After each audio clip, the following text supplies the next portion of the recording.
अस्सलाम वालेकुम व्यूअर्स सारे दे पावे सरे की व्लॉग ते मैं मोहम्मद इमरान ए है मेरे चोखर हिन इना को मैं चरावण आया होता ए ट्रैक खान चोकर हिन सारे ट्रैक खान ज्यादा ना रखेंदे वत बता अमीर थी वणो भैया ट्रैक खान छोकर इन सारे आज बहुत मजेदार मौसम है डी खान चूंकि कल बारिश थई आई ते उनके बाद बहुत मजेदार मौसम बना रहा है ते हुणे मैं निकला घर दावणी ला के ते नमाज पढ़ के नमाज पढ़ा करो नमाज बड़ी अच्छी शय देख सकते वे सारे यार वसीम पहुंचा खैर नाल व्लॉग बनाने वास्ते।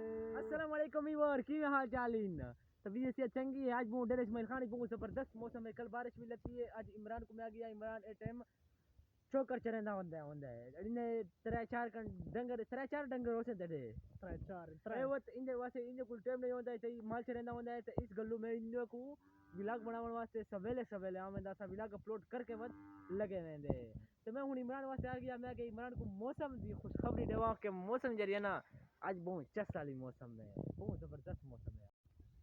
ए व्यूअर जसा व्लॉग दा एंड करें दे पाए हैं तो साडे चैनल नु सब्सक्राइब करो। सिर्फ सब्सक्राइब करो तो साडा काम नहीं चलता। बेल आइकन दबाना न भूलो ताकि असा जी मैंने वीडियो अपलोड करे सो तो सा डेटा ऑन करे सो मोबाइल डेटा ते साडी वीडियो दा नोटिफिकेशन ਤੁਹਾਡੇ पास आवे सी। हर वीडियो तो उते तरह तरह कमेंट करना है। वीडियो को लाइक जरूर करना है। साडे चैनल को सब्सक्राइब ते फर्ज है फर्ज। Thank you.